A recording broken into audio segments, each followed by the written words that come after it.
Time for another terrain update. I've been busy over the last few days, in fact over the last couple of weeks making terrain, and there's three more that I've done in the last day or two as a result of suggestions in the Setting the Scene book that I reviewed a few days ago. And this time I've done log barriers, barbed wire barriers and haystacks. So let's just move these out of the way a minute and look at the haystacks. So this is my haystack, and this is in comparison to the figure.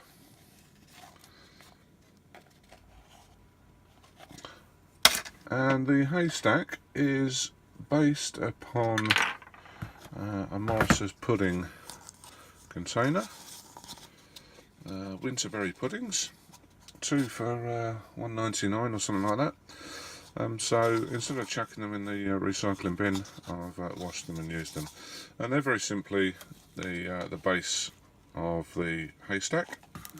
You can use, in fact, what's suggested in the book is tops of, sorry, just reaching for one behind me, tops of spray cans, but I preferred these ones because they're slightly domed rather than the flat-sided spray can top. So that's the base.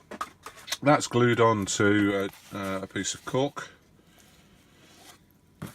and the covering is some coir matting. Now I got this from a hanging basket liner, so I've got a big one from my local garden centre and ripped it up a bit, and all you do is coat the base in glue and then rip off a sufficiently large, obviously this one isn't large enough to go over the whole thing, glue it down to the base, and then I've secured it with a couple of elastic bands around the top while it dried for half a day or so, and then you end up with your haystack.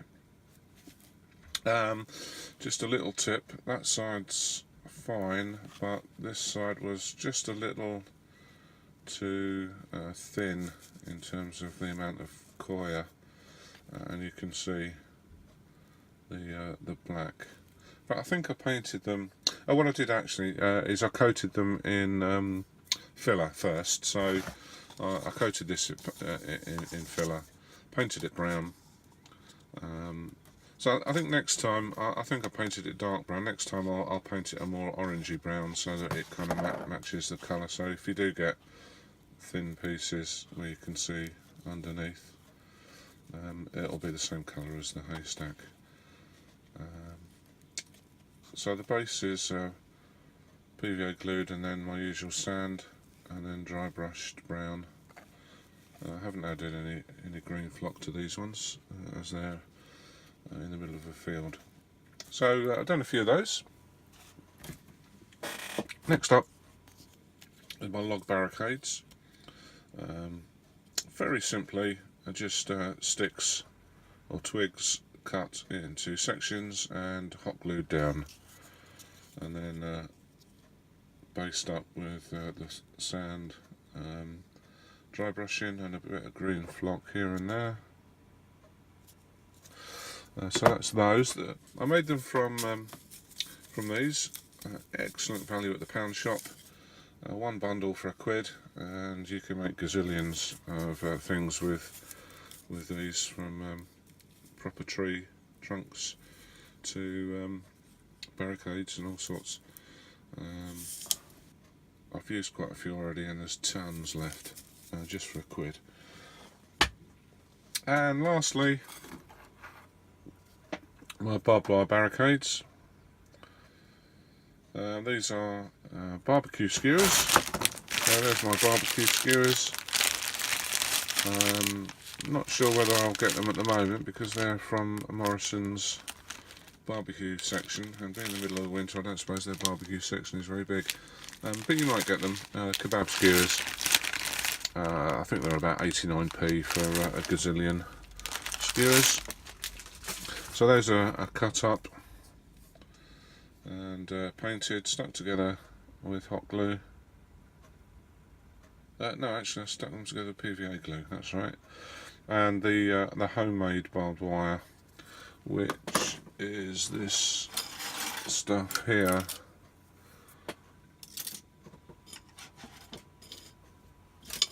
I'll just reach over and get it. So that's a section of the wire, which is two wires spun together. And the way I spin them together is make a big long wire, sort of double the distance that my arms can reach, hooked around a door. I twist one end up and then stick it into the end of my Dremel and then turn it on, and that twists it very fast and creates a sturdier wire with possibly the effect of barbed wire. And then this is just curled up around a pen, a dry board marker, quite a thick pen, and then just cut into different lengths. Now I'll do the base and the wooden barrier first, paint that all up and get that all done and completed, and then I just curl the barbed wire over the top. It's not fixed, it's just sort of hooked around the ends, which is fun. And then I've given it a couple of coats of wash. The first one was brown and the second one was the Vallejo rust wash, just to take that shine, because the particular wire as it comes off the reel is very shiny. So that's my terrain update for now. I'm currently making some emplacements, a log and embankments, and I'll see you another time. Thanks for watching.